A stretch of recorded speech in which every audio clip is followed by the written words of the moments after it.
Hi friends, welcome to Madhura Kannada Kaliyona channel. In today's class, let's learn number rhymes from 1 to 10 in Kannada. So friends, Banni Kaliyona. So friends, come, let's learn. Lesson 32, number rhymes. 1 2 ಬಾಳೆಲೆ ಹರಡು 3 4 ಅನ್ನ ಹಾಕು 5 6 ಬೇಳೆ ಸಾರು 7 8 ಪಲ್ಯಕ್ಕೆ ದಂಟು 9 10 ಎಲೆ ಮುದಿರೆತ್ತು 1 ರಿಂದ 10 ಹೀಗಿತ್ತು ಊಟದ ಆಟ ಮುಗಿದಿತ್ತು. ಸೊ ಫ್ರೆಂಡ್ಸ್, ಈ ಹಾಡಲ್ಲಿ 1 ರಿಂದ 10 ಕಲಿಯೋದರೊಟ್ಟಿಗೆ ಬಾಳೆಯಲ್ಲಿ ಹೇಗೆ ಊಟವನ್ನು ಬಡಿಸಬೇಕು ಅನ್ನೋದನ್ನು ಮಕ್ಕಳಿಗೆ ಸೊಗಸಾಗಿ ಹೇಳ್ಕೊಟ್ಟಿದ್ದಾರೆ.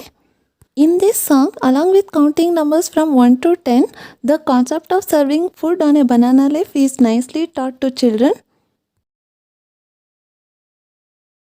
So friends, let's learn more new songs in our next videos. Until then, thank you.